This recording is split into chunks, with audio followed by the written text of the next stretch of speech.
These bangs are giving me such Ash's mom from Pokemon vibes, not gonna lie. I have zero excuses for this, I have no idea what's happening, but we're gonna roll with it. Hi everyone, my name is Aurora and welcome to this video. Today we're talking about this very beautiful but simple and yet so hard to style dress. I'm gonna show you two looks, one of which is a bit peasant looking, let's say, but Barbie peasant, you know, Barbie, the Princess and the Pauper vibes. And the other one is a bit more structured and something that looks a bit villainous and vintage and all things fun. If you want to find out more about these outfits, please keep on watching. And if you like watching this video, please hit that like button and maybe even, this is gonna sound so wild, but hear me out, maybe even hit that subscribe button. Thank you so much. And now let's get into the first outfit. This dress, as I've said in one of my previous videos, is actually a giveaway gift from my dear friend who is an influencer on Instagram. This dress is from a local boutique in Croatia and I haven't actually worn it many times in the last 1 year or 2 years since I got it, because as I said, it's a bit hard to style. It hits me a bit awkward in the bust area, so it took me a while to figure out what to do. Guess what? The simplest thing to do is actually to cover the bust. And that's exactly what we're going to do in both of these outfits, so stay tuned for that.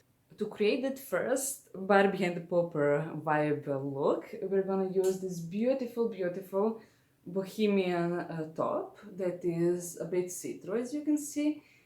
It's super flowy. It has this beautiful oriental looking floral pattern. It is a hand-me-down from a fast fashion store from my dear friend from university. She gave me this around, I think, 4 years ago, and I've been wearing it ever since. It's one of my staples in my wardrobe, which is very surprising considering that before that moment when she gave me this, I had very little things in this pink/purple color. I didn't wear a lot of flowy stuff, I did wear a lot of oversized but mostly structured stuff, and yet this somehow works wonderfully with a lot of my clothing and I enjoy styling it every spring and summer. Sometimes I even pull it out in the fall months because it is a bit darker, so I can still get away with it. But I couldn't just throw it on and call it a day because first of all, I would just drown in all the fabric. Second of all, I would lose my shape, that small bit of it that I actually have. And I just wanted to give it a bit more of a, you know, surprising vibe. That's why I actually twisted it in the front, put it in a little bun, and then underneath, which gave me this beautiful crop top actually. Very bohemian, very something, as I said, from Barbie and the Pauper. And that's exactly what I went with. This outfit was so flowy, so girly, not something that I usually go for on the day-to-day basis, but I really enjoyed actually wearing this in real life. And to pair off that beautiful dress and top, I chose this summer bag, my trusty straw bag that you've seen many times before in my styling videos. I love this bag, as I always say, I have just the words of praise for it, but the only problem is the accessibility of the items actually in it, which makes it a bit of a security problem when it comes to public transit and things like that. But, you know, nothing was stolen, so once again, we are good. And to finish off this first outfit, I chose my trusty strappy gladiator shoes. These are fast fashion and they are actually made here in the region. Now let's move on to the second outfit, and then afterwards I'll show you both outfits, how they look, so that you can judge which of these outfits is more up your alley when it comes to the styling and the whole vibe of it actually. As I said in the beginning of the video, since the dress is a bit see-through, especially if you're standing directly under the sun, I chose this very simple trick, and that is to put something on top of it to make it a bit more appropriate, let's say. And the top that I used is something that I don't get many wear out of because it is up my alley when it comes to style, but it is a bit tricky. So it is this vest, very structured vest made from denim with some buttons. It looks very vintage actually, but it is a fast fashion piece from 2 years ago before starting retail detox. and it is a bit structured and stiff on me. So I actually go for this when I want to use a very flowy fabric underneath and create another very interesting silhouette, a very vintage looking silhouette actually, because of the point where this actually hits, which gives you that flowy undergarment moment, and I'm all about that. Since this second one is a bit more maleficent, let's say, I chose my trusty office bag, which is very simple. You've seen it many times before.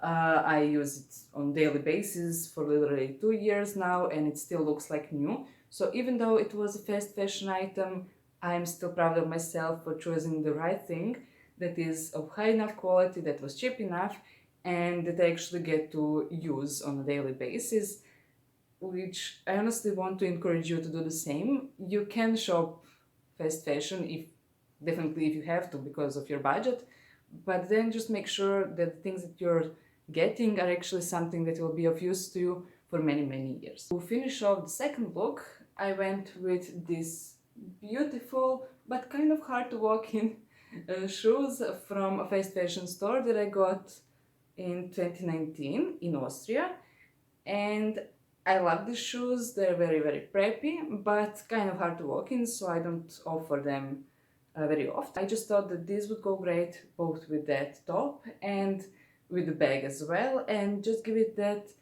finished, polished vibe that goes well with everything else. I think that in the second outfit, the shoes are the critical point. So I think that the shoes are defining the vibe of this outfit. So if I went for something such as, Dr. Martens shoes or something like that, I think that it would give it even more of an edgy punk vibe or things like that. But by using these preppy shoes, I'm actually pushing the look in that more preppy, more feminine actually direction. However, I think that in the fall months I'll try to pull this outfit off again, but with Dr. Martens shoes to give it that edgy vibe and to transition more easily into the winter months. I just love using my items that are traditionally, for spring and summer or for fall and winter season to actually prolong them into another season or to make them work for a longer time, because that gives them more mileage in my wardrobe. That makes that investment much more smarter, and it's a bit unexpected, so you'll get that wow effect very easily. Those would be the items in both outfits. Now I'll show you how those outfits look when I put them on, and then you can be the judge of which outfit is more up your alley, which of these outfits would you actually wear, and what are some styling tips that you might have for styling something like this beautiful strappy silk dress. Please let me know in the comments down below.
And that would be all for today's video. Thank you so much for watching. Thank you so much for liking, commenting and subscribing. It really means a lot. We're almost at 150 subscribers, just in time for second anniversary of my first video. So if you haven't subscribed already, please do so that you can actually contribute to that whole celebration that will be up and coming next month. Anyway, that would be all for this video. And now to tie in the joke from the beginning of this video, I have to go because my son is somewhere here running around collecting monsters in his pockets, saying he wants to be the very best like no one ever was. So if you're subscribed and want to see something in this alley in the upcoming months, please subscribe and I'll see you some other time. Bye!